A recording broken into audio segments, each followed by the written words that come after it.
Hello friend, it's Mark out on the back 40. And in this episode we're going to plant our fall food plots. It's August 20th right now. We have a forecast for 50% chance of rain tomorrow. So let's get this stuff in the ground.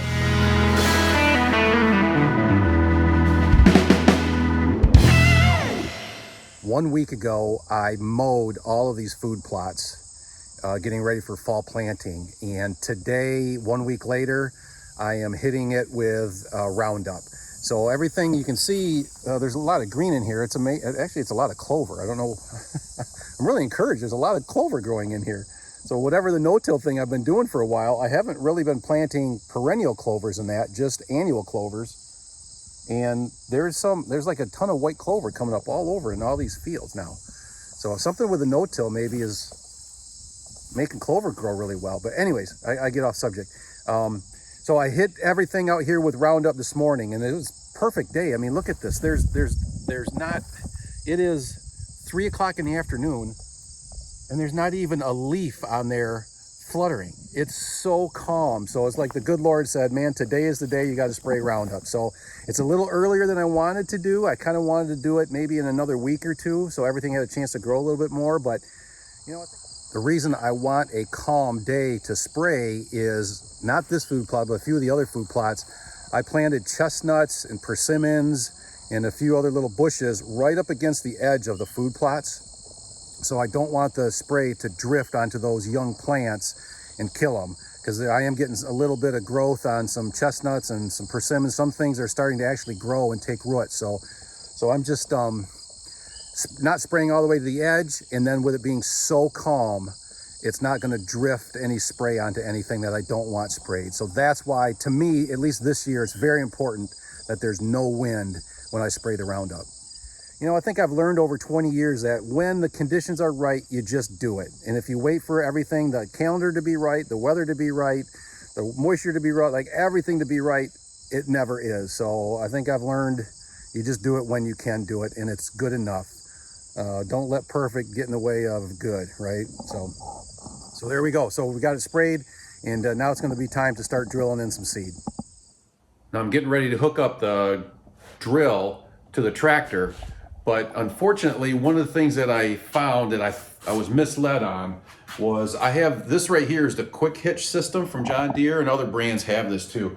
It makes it really easy. Instead of having to flip around your arms and your top link, having to flip those around all the time, you just use this quick hitch system, and it's got just a hook right here. You can see the hook that hooks onto the top, and then the bottom also has hooks right here that just hook on. So you set your implements up with the quick hitch system, and it is so easy to hook up and unhook. I mean, there's no messing around. You literally can pretty much back up to everything, lift it up, flip this down, and it's locked in, and you're off and running. Some of the implements you got to hook up the PTO, but that's not that big a deal. But so when I bought the Tar River, I asked the guy, hey, can I use my quick hitch system on that? And he said, yeah, it'll work. And he's wrong. It doesn't work. And I bought the Tar River from a dealer that I did not buy this from, because this dealer doesn't represent Tar River. So the sales rep, he just really didn't know. And I think he just guessed and made the sale. So he wins, right? So, but what happens on the Tar River is this upper link right here, there is a connection right here. This rod comes in here and is not offset enough between the top pin and the bottom right here. So it doesn't allow the hook to come up in here and to grab this and lift it up. And I can't seem to figure out how to fix it. So I have to take the quick hitch off of the tractor to hook this up. So step one was to get the drill hooked up, and we got that all done. I got the quick hitch off, got the drill hooked up, balanced right. So step two is to calibrate the drill. So what we're gonna do is figure out how to get 70 pounds an acre of this green cover seed fall release blend is 70 pounds an acre. So I have to set the drill up so it puts out 70 pounds per acre. And so here's the mix that we're putting in. You can see it's the green cover seed fall release. It's the same stuff that Dr. Grant Woods designed, and it even comes with the inoculant here. so that all the legumes in there that need inoculant get inoculated. So I'm going to get this set up and get it calibrated. I'll kind of show you how that goes. Okay, for calibrating, all I did is I dumped a little bit of seed in the seed box from the bag here. And then now I'm going to, and I opened this up so seed can get through. I'm going to pop this off a second so that I can put a bag underneath it. And then when I put the bag underneath it, I'm going to rotate the drive wheel, which is right here. This is the drive wheel. And I did all my math to get it set up so that I do 20 revolutions of this. Now you can go out into the field and do the same thing. Put stuff in the box, get a bucket to drop the seed into it, and then put the drill down on the ground and drive like 500 feet or something. I think right here it tells you how to calibrate it. Yeah, you can see right there. That seemed really complicated to me. And I'm up at the garage. I can lift the drill up and the 3-point hitch here. So why not just do that and then just manually turn this wheel around to get the seed to fall and do the measurement right here while I'm up in the barn. That's way easier. But you can do it either way that works for you. Last year when I planted in the spring, it was a mix that's very similar. And so I'm just going to set the drill right here. I'm just going to set it really close to what I did last year, and hopefully I'll only take 1 or 2 times to get this setting right. Okay, here's a little scale that I'm going to use. I already turned it on and I tared it. T-A-R-E, tare, so that the weight of the bag isn't included in there. So you can see when I put the bag on, it's at 0. So now I'm going to go over here, stick the bag underneath right here, do 20 revolutions and weigh it, and I'm hoping it comes out to about the rate that I need, that I calculated. So last year for the same seed, it was about 2.2 was the setting. So very similar mix. So I'm cranking this. I'm going to open this up. I'm going to crank this to maybe about 2.4 or 2.5. So I got to go the other way to open her up a little bit more. You can see here. And right about there is where I'm going to start. Let's see how that goes. All right, there's our 20 revolutions. I'm looking for 1.17 ounces. Rats, 1.4. Okay, I gotta turn her down a little bit. All right, I just turned it down a little bit so it won't put out quite so much. I got the bag ready to go. I go over here to the wheel. I put a little piece of duct tape right here so I can see the revolutions, and I just start going around. I'm doing 20 revolutions. So here's 1, 2, and 20 right there. All right, let's see how we do. Let's grab the bag from underneath. Again, we're looking for around 1.2. Okay, 1.2. We got it, so it's all set. So tighten her up here. And we are ready to load up and just head out and start planting. This is the fun part, let's go.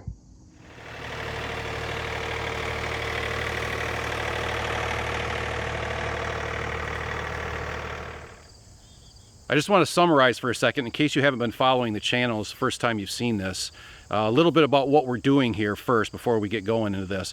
So about 3 years ago, after watching some videos from Growing Deer TV, Dr. Grant Woods, and some farmer videos from Ray Archuleta, Gabe Brown, Dave Brandt, a bunch of those guys, I saw that there was a lot of validity to converting food plots to no-till. No-till meaning I don't take the rototiller out here and tear this up anymore, because we call this the Sahara food plot that I'm in right now, and all my 42 acres is sand. It does not hold moisture, and when I would rototill spring and or fall, I was fluffing that all up, taking all the organic matter out of it, and it would just dry up, and I just was not getting good crops. And so I decided to research a little bit and figure out why, and that is why. It's because I'm working the soil. So I stopped working the soil 3 years ago. I'm going to get my phone out here so I can make sure that I get all the details right. So 3 years ago, I decided, 3 years ago was the last time I rototilled. And I loved rototill. It used to be my favorite implement. It probably still is my favorite implement, although this grain drill here is fast approaching that. But that was fun. Anyways, 2018 is the last time I rototilled it. 2019, I tried Jeff Sturgis's process where you basically kill everything with Roundup and just broadcast on top before it rains. And I got okay germination doing that, but then it just still dried up. It just didn't work really well. And I did it again in the fall 2 years ago, trying his process. And that one worked a little bit better, but there was still a ton of weeds. And the germination, I would say maybe 25% germination on what I threw out there. So the weeds really took over. I think that sandy soil just didn't hold enough moisture to make that type of no-till where you just broadcast it on top and pray for rain. It just didn't make it work really well here. So 2019 I tried that, and then in 2020, the spring of 2020, I rented a grain drill from the county, and I brought it in here and just drilled the seed in, and that worked really, really well. And so that got me thinking, like, okay, I have to get a drill to drill the seed into this sand for no-till. But no-till drills are really expensive. I was looking at the Genesis drill and some Land Pride and some of the other drills that are out there for no-till, and my goodness, those things are, you know, bumping on $15,000, $20,000. And I'm just planting 4 acres of food plots out here. I don't need that expensive of a drill. So I thought, hey, I've got really light sandy soil. I wonder if I can just use a grain drill to do that. And so I was lucky enough that I have a farmer friend that let me borrow his old grain drill. And last fall, I practiced with that, and it worked. It worked really, really well. So that put me on to the idea that, hey, I can do no-till, and you can do no-till on light sandy soils with just a grain drill. And the good thing about that is you can probably find a used grain drill for anywhere between $1,000 and $2,000. And if you're mechanically inclined and you have time, you can probably find one that's even less than that. It'll be in rough shape, but if you can fix it up and take the time to do it, you could get into no-till on light soils for under $1,000 for a machine, in my opinion. But for me, I didn't have the patience and the time, and I'm not mechanically inclined, and I don't have the time to mess around with one. So I was looking for a really good grain drill, and the market price on those last year, because commodities went up, the price started going up really high on those, and I found this drill here for about $3,000, $3,500, which is way more than I wanted to spend, but I'm into it now. So what we're doing now is getting ready to plant, and I keep trying to verify that this drill is going to work well in these soils. So what we're going to do now is get the seed loaded up, drill it in, and get this process going. All right, now we got to put the inoculant. This is the inoculant. Basically what inoculant is it's bacteria, and the bacteria gets on the seeds of like the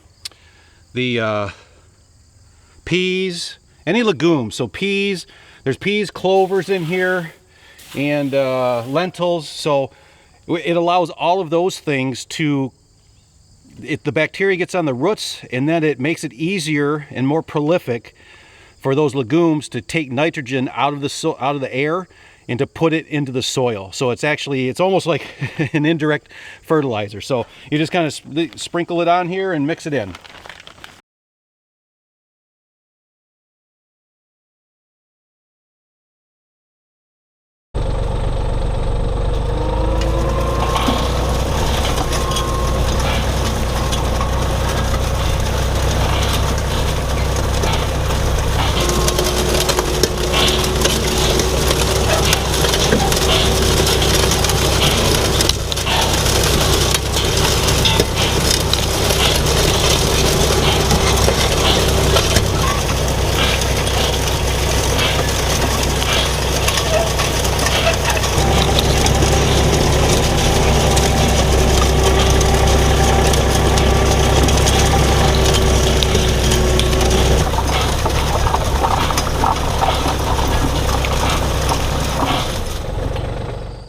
So here is an unintended experiment. You can see over here it's all brown, where I hit it with Roundup 1 week ago, and then all of a sudden it's green from here to here, and then it's brown again over on that side. I must have forgot to turn the sprayer on. My intent was to get this with Roundup, but I missed it. You can see everywhere else up here is all dead. So we're gonna do an experiment here. You can see I still drilled all the seed into it. So we drilled in, and we did not do Roundup on this part. So we're gonna keep track of this too. Okay, I finished drilling in all the seed now. Finally got that done. That took probably about 4 or 5 hours to get that done for 4 acres. Maybe it's a little longer than that because I putzed around and went and got some coffee and stuff. But anyway, so that's all done. So let's go through and I'll just kind of tell you what I think, and I'll show you kind of what I think, how the drilling went. And then in a couple of weeks, we'll do another video to see what the actual germination is.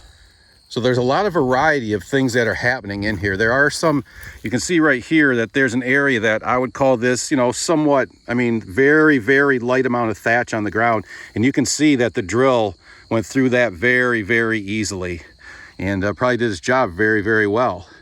And then you come over here one, and it looks like there's more thatch on here, right? So right here's where the drill went through. But actually, yep, there's a seed right there, a seed right there.